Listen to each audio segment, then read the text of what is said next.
In 1971, a divisive quarterback controversy erupted between number 14 Craig Morton and number 12 Roger Staubach. No, yeah, you can use them pretty much in here. Yeah, you can Meredith, who had retired, showed up at practice one day, and he told Morton, he said, "Curly, this guy is a little bit nuts. You better watch him. He may get your job."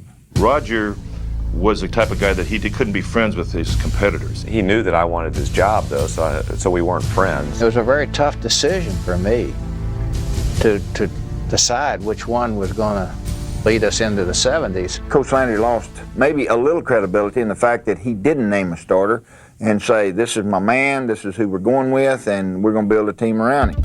Landry decided to alternate quarterbacks by game. 1 week Morton, the next Staubach.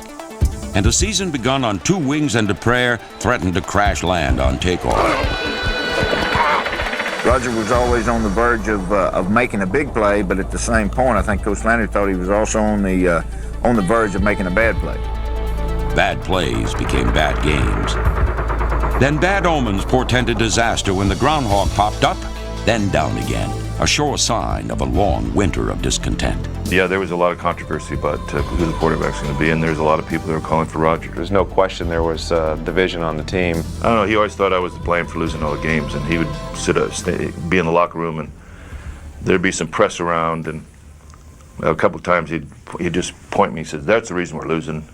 And he'd point over and he said, "Morton." When Landry decided to rotate his quarterbacks by play, he dumbfounded sports writers. I always say, well, I had a feel.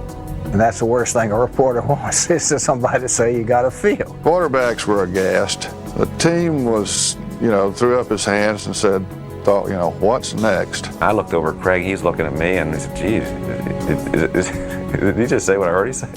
We're going to alternate plays?" And it was really, to me, ridiculous. It was silly. The whole thing was a joke. It was alternated plays. There was like two ships passing the night. We're running back after a play, and I think one of the poor decisions that Tom Landry made. This dizzying quarterback carousel marked the flashpoint of the crisis. Landry thought that no matter who the engineer was, the train would stay on the tracks. It was a great coach deciding no matter who's behind the center there, as long as they do what I tell them to do, we're going to win.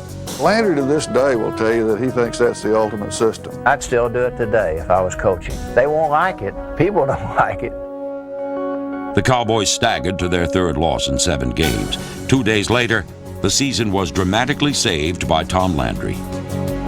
He called me up 10:30 at night, and he said, "Can you come over?" And go in his little trophy room and sit down. He says, "Well, I've decided to go with Staubach. Thanks for coming over."